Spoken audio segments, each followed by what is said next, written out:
I got so much motherfucking design on right now.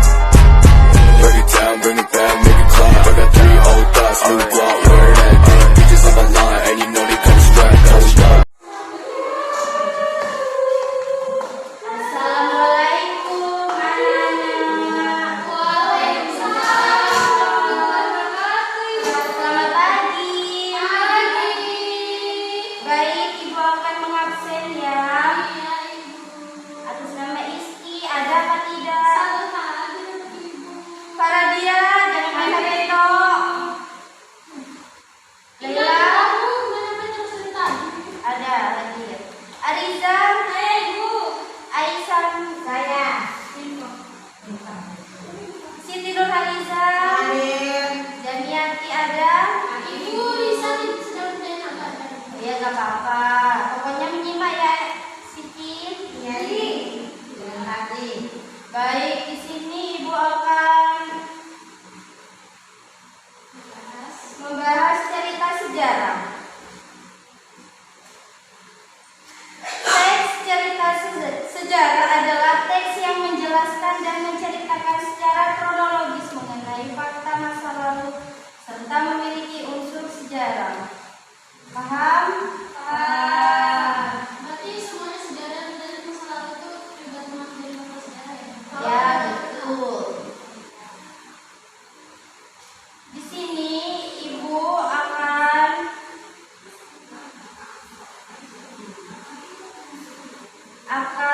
membahas mengenai novel rekon. Novel rekon di sini yaitu masih mengenai dalam teks cerita sejarah tersebut.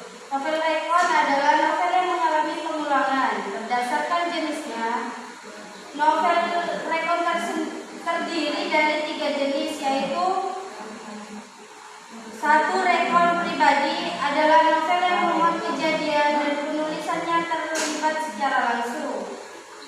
2. Rekon faktual atau informasi adalah novel yang memuat kejadian faktual seperti eksperimen ilmiah, laporan polisi, dan lain-lain. 3. Rekon imajinatif adalah novel yang memuat kisah faktual yang dihayalkan dan diceritakan secara lebih rinci. Di sini ada 4 fungsi teks cerita sejarah. Isti, mohon bacakan nomor 1. Yang pertama itu adalah fungsi rekreatif, yang fungsinya tersendiri itu sebagai fungsi teks sejarah yang artinya memberikan rasa gembira dan rasa senang kepada si pembaca.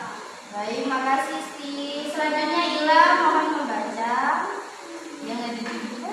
Fungsi inspiratif. Fungsi teks cerita sejarah selanjutnya adalah berperan sebagai fungsi inspiratif. Artinya teks cerita sejarah memberikan inspirasi, imajinasi, dan kreativitas untuk keberlangsungan hidup berbangsa dan bernegara untuk lebih baik lagi.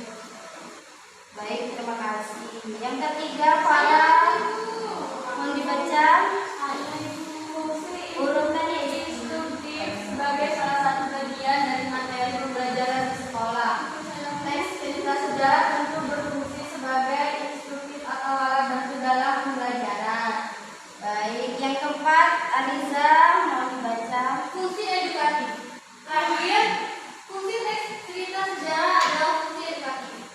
Fungsi ini menjadi teks cerita sejarah sebagai petunjuk dan pelajaran kehidupan bagi manusia dalam berperilaku. Siap sudah? Baik, terima kasih. Di sini ada ciri-ciri teks cerita sejarah, yaitu disajikan secara kronologis atau urutan peristiwa atau urutan kejadian. Kedua, bentuk teks cerita ulang atau rekon. 3. Struktur teksnya orientasi urutan peristiwa dan reorientasi. 4. Sering menggunakan konjungsi. Semuanya paham apa yang dimaksud? Di sini ada novel teks cerita sejarah, mohon dibaca cara berkelompok. Ini ibu bagikan. Terus tadi berarti aku. Ya. Ibu saya belum Ini ya, tulis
mengerjakan